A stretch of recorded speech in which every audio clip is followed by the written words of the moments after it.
Greetings! It is I, Tantus Narvan Dracovin, Lord and Emperor of the Dracovin Empire, and welcome. It's time to continue my discussion on the 4th edition of SHADOWRUN. Now, where we last left off, we were diving into the Matrix and the wireless world, and guess what we're doing today? We're continuing with it. I'm introducing you to the Technomancer. Now, in the old days, as there are already now, there are always stories that permeate the Matrix, the information network that is out there, strange occurrences, things like the ultraviolet areas of it, things that are rumored and may exist, but they don't have the same kind of confirmation. Before the big crash of 64, there were rumors of those that could connect online without a cyberdeck, the otakus, children of the Matrix. The thing is, as they approached that crash, they actually began to be confirmed. People learned that the rumors were true, that these otaku, basically children of the Matrix, existed. But then the crash of 64 occurred, the second big, basically, network crash. The result of these was terrible, of course. Thousands were trapped online. Countless more died of deadly biofeedback. Those that were trapped basically degraded into nothingness because they were severed from the links of their very bodies. Trapped mind only. But the result of this came an evolution to the otaku. A new generation was born. A generation more powerful than before. Before the otaku, they could connect online without a cyberdeck, but they could still needed some kind of physical connection. Now, an evolution has occurred, and we have the Technomancers. The Technomancers who could connect to the wireless world with their minds alone. They understood and could register the data flows around them. They have a sixth sense of everything that's going on and need no electronic or cyberware to connect up to this information which is all around them at all times.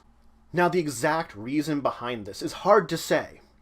The original rumors about it were something different. This is technology-based, this evolution from the otakus to technomancers.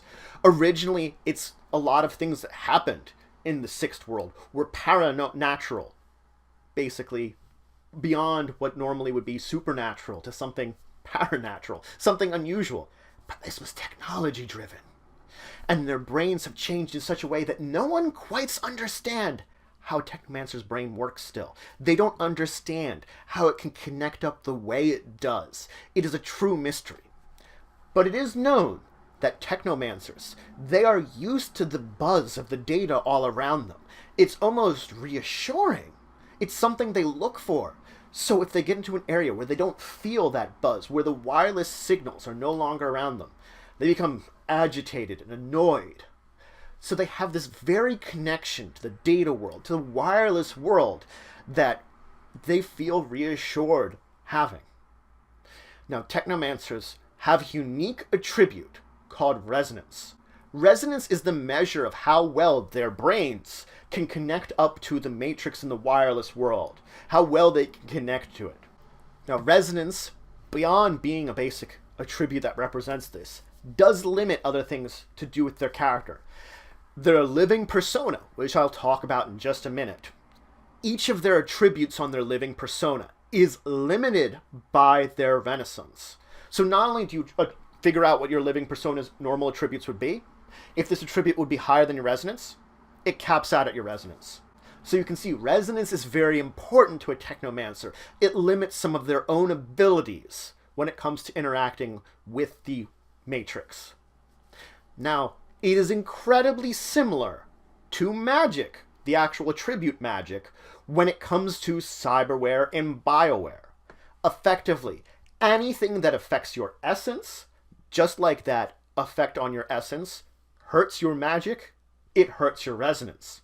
So as soon as you get a subtraction to your essence, you figure out what that subtraction is, round it up to the nearest number, and you subtract that number, your loss of your essence, from your resonance. Just like you do with magic. So you can see here that it has that same sort of spiritual connection, in a way, spiritual, the essence of your being, but functions differently because this is more technology-based. Now, Technomancers have something called a living persona. This is their version of an organic comlink, effectively a sim module deep within their brains. So it has matrix attributes just like a normal persona would, but these are based upon your actual physical or mental attributes, so the actual attributes of the person. And as I had said, they are still limited by your resonance. So if your resonance is lower than one of your stats, then of course it's going to be at the lower number. So you can see, as I just said before, resonance and your attributes make a large difference on how your living persona basically exists as. There's a table in the book that's going to give you all the information you need to determine all of the statistics of your living persona. Now, when you go VR Immersion as a Technomancer, you're always considered to be doing hot sim. Always. You never can go cold sim because of your direct organic connection to this nature. You don't have the same limitations as, let's say, a sim module built into some other kind of devices. Your brain doesn't have that. Now, the thing is, most of these statistical changes for being in hot sim rather than cold sim, basically to your response and your initiative, are already factored in to yours of your living persona. So you don't factor those in. What you do factor in is the +2 you receive to all tests while in full VR. That is what you have to remember to factor in. Now, it is also important to note that a Technomancer does have a certain limitation. They have no organic data storage. So if you should transfer data from somewhere, you're not going to be able to retain it. But if you have some other kind of data storage near you, you could theoretically then transfer it from basically through you to a data storage of your choice, if you would have that in proximity to where you'd be putting it. So effectively, you'd have to set up a external storage area that you could put the information into if you were doing this. Now, because your living persona is a direct representation of your brain, when you're talking about any kind of damage to that, it transfers to both your stun condition monitors and your physical condition monitor. You do not have a separate matrix condition modifier as a monitor as a Technomancer. You're going to use your actual body's conditions. So any kind of damage to your physical body is going to have an effect in the matrix, and vice versa. Any effect on the matrix is going to have an effect on your physical body. The damage is going to be exactly the same. Matrix damage is represented by stun damage on you. So rather than damaging a matrix condition modifier, it's damaging your stun condition modifier. Now, should you be knocked out, go unconscious as part of damage while you're within the matrix as yourself, as a living persona, your living persona automatically crashes. So if your stun conditions filled up, it crashes, it goes out. So that's it for today. I introduced you to Technomancers, an interesting factor of technology rather than paranatural abilities, which seem to be a lot of things with unusual races and spells and magic. This is technology driven. People who have found that their brains alone connect to the matrix. No need for any kind of technology, either external or internal, in order for them to connect to the wireless world that's all around us. Though, in turn, they almost have a living persona deep within them, a version of themselves within the matrix that's based out of their very body, their very spirit, their very essence, because any damage dealt to you in the matrix applies to them directly.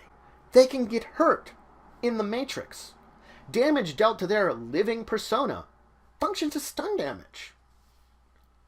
In the next episode, though, we are going to dive deeper into them and talk about the skills you're going to need as a Technomancer.